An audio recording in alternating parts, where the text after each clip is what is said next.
ভাই ভাই ভাই ভাই ভিডিওটা টান দিন না। আজকে 3 দিন ধরে 4 দিন ধরে জানুনি একবার হিরম বৃষ্টিতে বাইরে বারাম জানা সিরা জাল আসাল না আমার দুইটা। এই সিরা জাল দুইটা পাচ্ছিলাম। এই দেখেন কিরম মাছ পড়ছে। এই দেখেন একবার বেনি কেটে গেছে গা। এই যে মাছ দেখাই, এই দেখেন এই যে সিরা সিরা দুইটা জাল আমার এই ছোট 10-12 হাত করে হবো। দেখুন এই যে দারকিনা মাছের অবস্থা দেখছেন, ব্যক্তি দারকিনা মাছ। এই যে মাছ খুলতাছি, তো বৃষ্টিতে ভিজে ভিজে জাল উঠাই নিয়ে এলাম। তো পাথারে কিন্তু পানি একবারে ভর্তি করে গেছে গা। 3 দিনকার বৃষ্টিতে পাথার একবার লুট।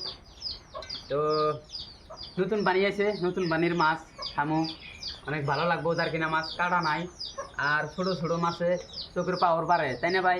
হাসান আমিছে ডাক্তারে কয়। তো অনেক ভালো লাগছে আজকে বৃষ্টিতে ভিজে ভিজে জাল উঠাই নিয়ে এলাম। তো আপনারা ভিডিওগুলো একটু লাইক শেয়ার করেন, একটু সাপোর্ট করেন। গরিবের ভিডিও, অনেক কষ্টের ভিডিও এনে